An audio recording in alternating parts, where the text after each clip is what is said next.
Hey, climbers. Before we start, have a quick note.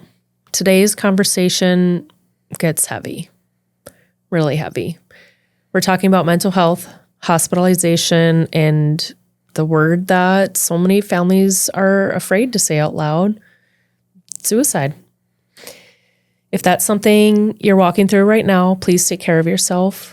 You do not at all have to listen to the whole episode, but if you need immediate help, you can call or text 988 for support at any time. In our last episode, we left off at the ER doors, the moment everything changed. Today, we step into what came next, the transfer, the lockdown, the diagnosis they thought they found, and the moment that made me realize sometimes the system doesn't have the answers parents need. And so we have to start asking the questions ourselves. This is Mom and me climbing mountains together. Let's get into it. Welcome to Mom and Me Climbing Mountains Together, a podcast about showing up for each other in the messy middle of life. I'm Eleni, and alongside my mom, Ashley, we're sharing our story of navigating mental health, identity, family, and all the ups and downs that come with growing up and parenting at the same time. We don't have all the answers. What we do have are honest conversations, sometimes heavy, sometimes hopeful, but always real. Our hope is that by climbing these mountains together out loud, you'll feel a little less alone in your own journey. So, let's take a deep breath, settle in, and let's begin. Mom disclaimer for this episode. We'll try and do one with each one, of course, but just know we're talking about some pretty heavy mental health topics, talking about the topic of suicide, going through some very traumatic events. You do not have to listen to the whole episode. Listen to it in your own time. If you are experiencing a mental health crisis, please reach out to 911. There's also 988 as well for the mental health support line. They can help you get access to immediate care. But we're going to dive in.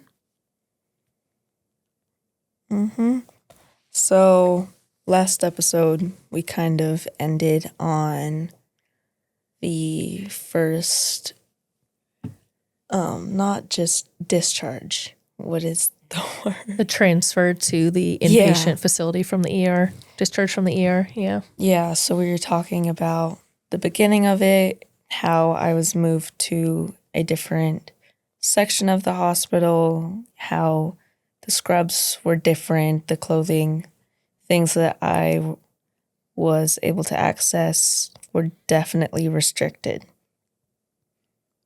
Going into the inpatient at first wasn't anything that I was expecting. I was carted into this little lobby area, and I had to give them everything that I owned. And I couldn't keep a single piece of clothing with me right now. And that was alarming to me. Because at the time, I was a big hoodie person. And you know that for sure. Mm-hmm. And that was a comfort piece of clothing for me. And having that taken away and being forced into other clothes didn't help with the situation. And I'm sure that many others can agree with me on that. That it is definitely alarming and unfamiliar and uncomfortable to have your personal belongings taken from you and being shoved into this small facility where you're going to be basically locked in It's a lockdown for the next week or however long it would take you to recover. But we do know the purpose of a facility like that. Of course, yes. You know, why you couldn't have personal belongings. You can't have a belt. You can't have, anything that you could use to cause harm to yourself or others, other patients who were in there, other staff, things like that. So their number one priority from the ER and now in this inpatient facility is safety. It's safety and risk management, really. Yeah. I mean, everything was pretty much different from how things are in the, quote, normal world, unquote. I mean, On the outside, yeah. Yeah, in the outside world. Well, you have posters, you have paintings, you got all kinds of blankets, you got tons of pillows in your bed, you have your everything there. Obviously, it's a start. There's nothing. You don't have stuff in there. That's your own personal thing. Yeah. I used to have a lot in my room, and being in such a contrasting place where the walls were bare. I had one thin blanket. The bed crinkled every time I moved or breathed. Mm-hmm. And being able to touch my head through the pillow because it wasn't a pillow at all. Which is similar, if you think about it, to people who have like physical injuries, right? They're staying in the hospital. Mm-hmm. They're all hooked up to monitors. They have nurses going in and out. There's not a lot of privacy. They don't have their own personal stuff. Diets are restricted for a lot of people, right? Yeah. Visiting hours are restricted, but with this facility, we didn't have visiting hours. It was also because this was still during the outbreak of COVID. Mm-hmm. This time we had to be social distanced, but it was hard because you had 2 people to a room and there were only so many rooms. I think there were some instances of COVID in there too. Mm-hmm. They had to alert us and let us know. I had parents. to be put on lockdown, so they weren't accepting any new patients.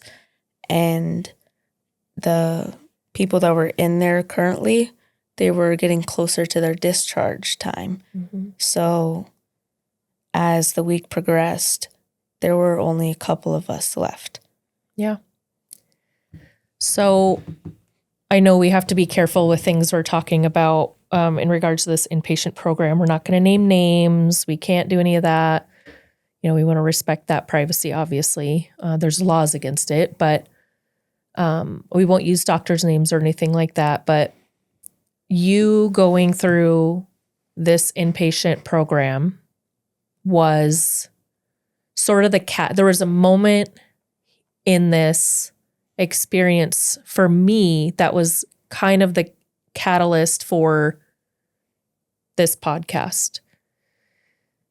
And we're going to get to that. So I want listeners to pay attention, right? I know we're kind of getting a little slow. We recapped a little bit of what we talked about, but I don't have definite dates of how everything happened from here going forward. I even looked up, I don't even remember how long you were there. I was there for a week. Was it just a week? Maybe like a day. Maybe over. Yeah. So less than 2 weeks, our whole entire world changed. How did we get here? Like, what's going on? Like, what did I do as a parent to hurt you in some way? Right. And when like Dad and I, we can't be around you, right? We're separated from you. So we can't talk to you at any point in time to try and figure out what's going on. We couldn't call you at any time. We were allowed, there was like scheduled calls during the day. And I remember them usually being around like 4:00. Mm-hmm. But I would have my phone on me waiting for the heads up that you were going to give us a call today. But most of your time there, you like couldn't call us. You couldn't talk to us. And I remember at the time when you got out, you were saying you just couldn't face us. And you felt like you disappointed us in some way. And you let us down. And obviously, like, any family, there's grass is always greener, right? There's always good and bad with every family, despite how supportive we've always tried to be in your life. These doctors legitimately had a reason to keep the patient separated from the outside world. There's something that happened there. They had to figure out what it was, whether it was the parents, whether it was stuff at school, whether, figure out what was going on inside of you. They had to figure all that out without causing more negative impact, more damage to you.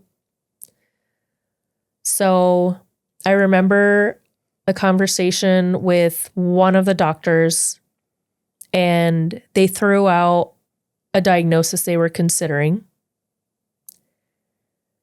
And are you okay if we say what that was at the time? Okay, just want to check again. Well, really quick, they didn't really give me a heads up when they wanted to,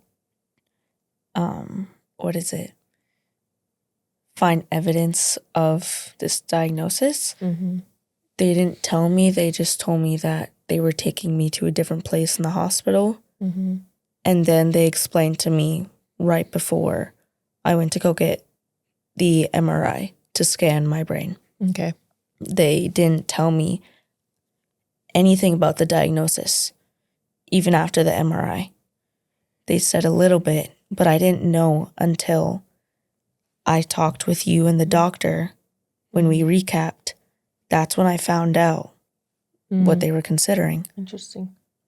So you had like the full workup. You had blood panels. You had everything done, which makes total sense. So I remember the doctor saying they were considering bipolar 2 disorder. And listeners, you can go look that up, but it's very generally speaking, it's sort of like a cycle, a patterned cycle where somewhere in that cycle, however long it was, it could have been a week, it could have been a month, it could have been like every 6 months of your life, you would hit a very downward depressive state. That's what I remember them talking about, which kind of made sense, but it's hard to know, right? It's hard to really know what was going on. We have depression that runs in the family. There's things there, but I do appreciate, and I do remember specifically the doctor saying they're very cautious with giving a firm diagnosis to a teenager anyways, but also a female teenager, because the hormones there, the actual, the female hormones that are different from the men, right? Estrogen, all that. There has not been enough studies done on women's reproductive health and having a good understanding of hormone impact and things like that as well. Yeah, because most of the studies are done on males, and that's considered a unisex research study. Yeah. Unisex is not a thing. It's defaulted to males. Mm-hmm. And you're also an athlete. You're a multi-sport athlete. So there's ups and downs at various times of the year with an exercise program and things like that. Stress loads change, right? You were finishing your 8th grade year and you were really nervous about starting high school. Mm-hmm. Yeah. And we had just moved and you had to meet all these new people in a town that really seems to not have a lot of, at least historically speaking, not a lot of newcomers. No, it was very closed off in the sense because everybody grew up together. They're all neighbors. They all stayed in the same house. They all played in the same hockey team together growing up. Exactly, yeah. And like you said, they're not used to newcomers. Mm-hmm. I was immediately alienated, especially because of how I looked outwardly, because my hair was short at the time. I was going through an identity crisis as well, and that didn't help. I'm a young woman of color. That's not super common in northern areas because there's not much diversity right now. Well, in the Duluth metro area, there's Caucasian, right? There's a very low Black demographic there. But then you have Native Americans. Yeah, diverse. If I'm saying that right, I apologize if I offend anyone. The indigenous, there's tribes that are out here, right? But you're Polynesian, 50% Tongan, and I think in the 4 years that we've lived in Duluth, I've met 2 other Polynesian people, and one of them was just like visiting here to go to school or something like that, right? Yeah. So you started getting a lot, and it's not just from your peers, from adults, very curious comments of, what are you? Where are you from? Why would you leave such a beautiful place? Why would you leave such a beautiful island? And so you started getting pretty resentful, right, of that, and having to re-explain yourself, and like that's exhausting. Yeah, like I'm a human. It doesn't matter my exact culture. Why do you need to know all these specifics anyways? Yeah. I'm your peer. It shouldn't matter what I am. I'm Eleni. I am me. This is my personality and who you will know, not based off of my outward appearance. So if I'm Tongan, I can't get invited to your hangout party or something like that? Like, is there like a checklist there of people you can hang out with in your life kind of thing? Yeah. So saying all this because when the diagnosis was presented, it kind of made sense to me because I had seen patterns and cycles of behavior. However, it didn't still fully make sense knowing all the stress and the stress of the move and the newness of everything. And just knowing like 8th graders are going through crazy hormone changes and growth and whatnot anyways. I was actually really shocked. I was really nervous about that. So thankfully the doctor was like, we're just going to kind of run with this. We're going to target a certain medication that has a very quick response to try and get you to just feel a little bit better, right? Like put a little bit of a ladder down in the hole of the feelings that you were in just to try to help you get out. But the problem with meds like that is, yeah, there's some that are like very quick acting, but we really don't know the full impact on your body and your whole entire system for like quite a few months, really. Yeah.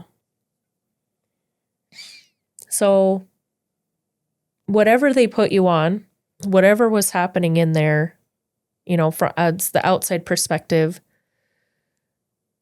only within like, I don't know, maybe a day or two after starting the new med, like I do remember actually scheduling more calls and being able to finally talk to you more. And that was amazing for us. But also insanely hard. I'm just trying not to bawl right now. Insanely hard because your brother and sister, who are 9 and even more than that apart age-wise, I can't even do the math right now. 9 and 13. Yep, 9 and 13 years younger than you. We didn't know what to tell them. We just had to say, Sissy's not feeling good. She's in the hospital. She has to stay there. And it's like the constant questions and the constant asking. They didn't understand. On top of being so afraid, right? Going through that trauma as a parent of like, I can't help my kid right now. Like, I can't get her out of there. I literally cannot go and break down the locked door and pull you out of there if I had wanted to. I had to trust these people to do their job and to take care of you. I know there were some moments, we don't have to get too much into this, but we had kind of reconnected with my parents, your grandparents that you were around when you were younger. There was like a couple years of not communicating with them, but I did reach out because I was at a point where I was sitting in that I don't know how to help my kid. I have to ask everybody for guidance and ask anyone who could help me show you how loved and valued you are. Because I just remember you feeling like everybody hated you.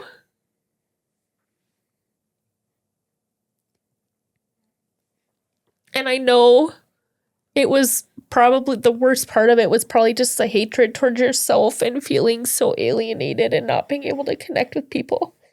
And I put you in that new environment. And I felt so guilty. And I knew you were probably mad at me for the move. So I had to just figure out anything I could to have anyone outside of your parents telling you how loved you were. And I remember you did a call with them. And I do think, I know that was weird for you, but I do think it was like shocking weird enough to where you're like, holy crap, like grandma and grandpa are talking to me like this. Wow, this must be kind of a big deal.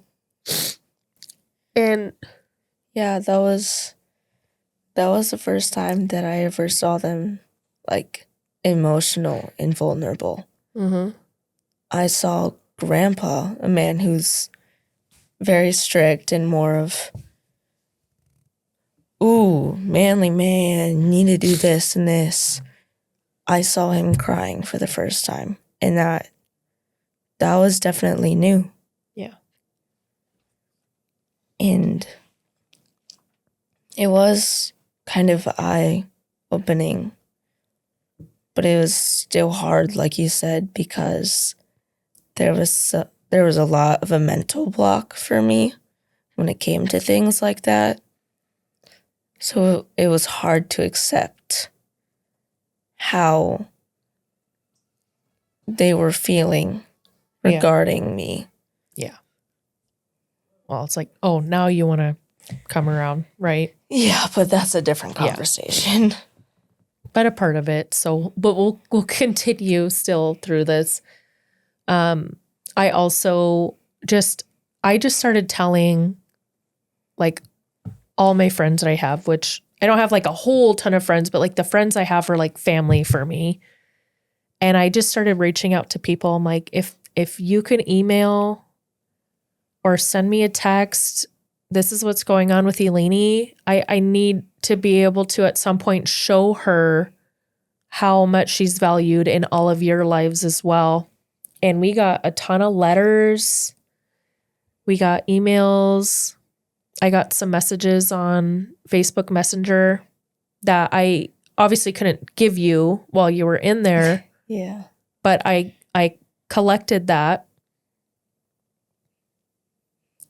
in order to show you. But it was something for me to do, right? It was something for me to stay busy. I'm a action-oriented person. But I still know, I knew at the time that, I've learned a lot about substance abuse and things like that with some of the studies I've done in the past and went to high school kids that were in and out of rehab. And I remember that there were so many instances of relapse. Like people are doing great in their program and then they came out and it didn't take long and they were back in the program again. Whatever was happening in the environment they were going home to was somehow, I felt and thought at the time, not supporting their change and growth enough to keep them stable in that environment. And I remember we finally got to a point where we had a maybe it's okay to discharge. We need to talk about this kind of appointment. And I went in and it was a social worker, and I can't quite remember how all this went. It was one of the doctors or / social workers. And I remember asking you, I was like, is there something about the house? Do you want new bedding? Do you want us to do something different with your room? Is there anything at home that we can set up right now for when you come out and leave? Even like different pillows, like you brought up the pillow before, right? Like you don't sleep well with a really flat pillow. It's like, what can I do to help maybe make things seem different when you get home? So you weren't going back to the same place. I wanted to try and figure out how to match your growth in that program. And I remember you saying, well, the house just seems so dark and you wanted more of your own individual room space. So Pinterest queen over here. I just started we had like one really big bedroom. We kind of had divided somehow for you kids. But I remember I found something on Pinterest, talked to Dad about it. We ended up he built this like divider wall type of thing. And we did this really cool like closet setup, and we set up your room a certain way, and we put up the TV in there so it could like swivel towards your bed. And we did like all this stuff. I got new bedding, new curtains, everything. And then downstairs in the living room where we spend most of our time, it was pretty dark. And I bought like really light curtains with sun. That's like our sunroom now, literally like the sunroom. We have sun pictures everywhere, and it's yellows and oranges and really bright. And because I had to do something, you know? Mm-hmm. But I was so afraid of just me with my past. Like I was a single mom for a very long time. Got married to Dad in 2017. He was your hockey coach. And I'm like, which is weird. I'm like, as much as parents try to do right by their kids, we are all still learning, right? We don't have the blueprint. Even if you have multiple kids and you've done it the first time with your oldest, it's still like, as you have other kids, like their world becomes different than the first kid, right? You're a different parent for each kid. Yep. Each kid is going to have a different experience. So not one method is going to work. So I just remember like, I have to do something else and learn. Like I am probably screwing up my kid. It's all my fault. It's all my fault, right? Totally internalizing everything. And in that same meeting, the potential discharge, prepare to discharge meeting, I asked the doctor / social worker, now what do you think I can do, or where can I go, or is there a website? Is there something resource-wise that I can tap into to learn how to be different and to improve myself? And this is the moment that was the catalyst for this podcast. Her face was so blank. And I'm not saying this as an insult to this person. I think this system, the healthcare system, coming out of COVID, the mental health industry in general, these people are tapped out. They are working so hard every single day. And her primary focus is to oversee these inpatients, right? These inpatient program people and ensure their safety. Her face totally was blank. And she's like, well, I think there's like a support group that might meet every Wednesday or every other Wednesday, maybe around 2:00. I was like, well, I'm not going to have any time off after this because I didn't qualify for the short-term family leave. I hadn't been at my job for, minimum of 12 months at the time. I didn't have a lot of vacation and sick time that was accrued. So I was like, well, I'm not going to be able to tap into that, and I got to keep working. So that's not going to work. And I was I was pissed. I was so mad because I was like, you should be the person who should know.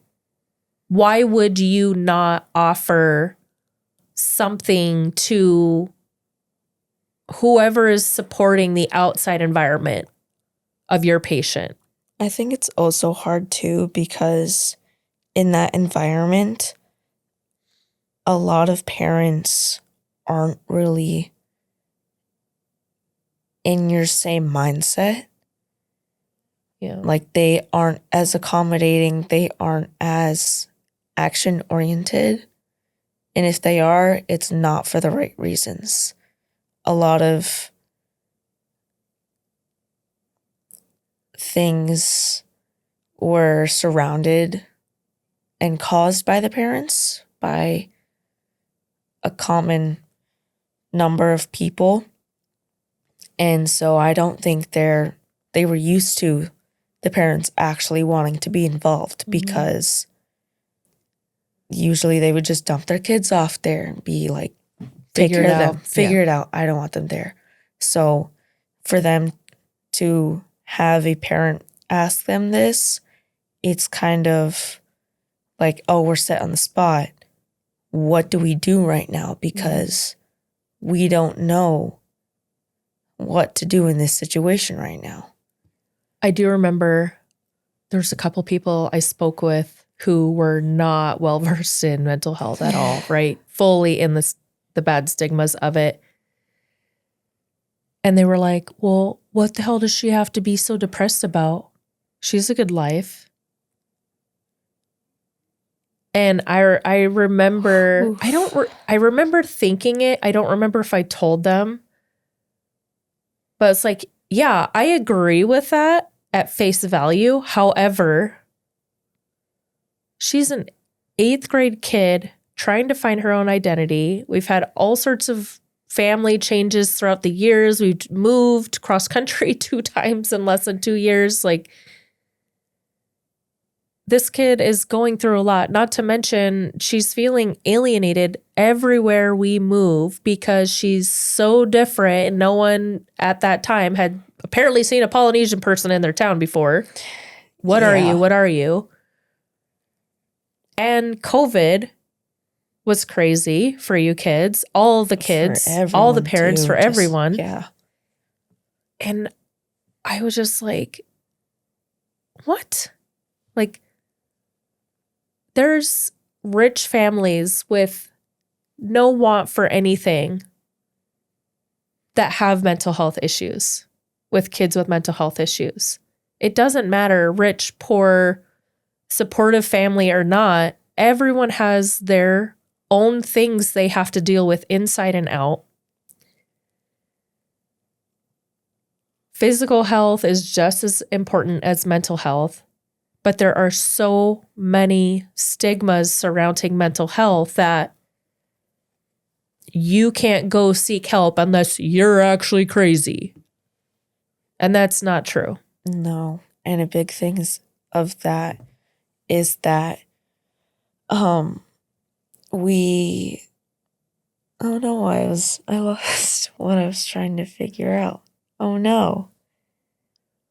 Oh, we often compare our problems to others. And that mic drop. Yeah, we often downplay our own situations when we think about someone else. You're so smart. Thanks. I've gone through a lot. I'm giggling, to get here. listeners, but I'm half crying and my eyes are welling up with tears because to hear her say that now, man, you've really, really done a good job at working on yourself and placing up boundaries and protections for yourself and showing yourself so much love since all this, happened. So I'm really proud of you. Thanks. I think we should end this episode on a happy note. On a happy note, because it's a good spot. We'll talk a little bit more about discharge and then the outpatient program for next time. I think that sounds good. Okay. Bye, everybody. Bye. Thanks for climbing this part of the mountain with us. These conversations aren't easy, but they matter. And we're grateful you're here, listening and walking alongside us. If today's episode stirred something in you, take a moment to sit with it. Journal about it, share it with someone you trust. And if you're struggling, please remember you don't have to carry it alone. In the US, you can dial or text 988 for the Suicide and Crisis Lifeline anytime you need.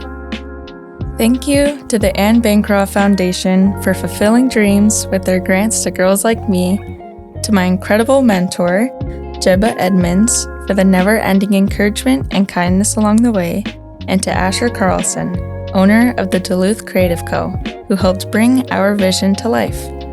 You never know who you'll meet along the way. We'll meet you here again soon with more stories that remind us none of us climb alone.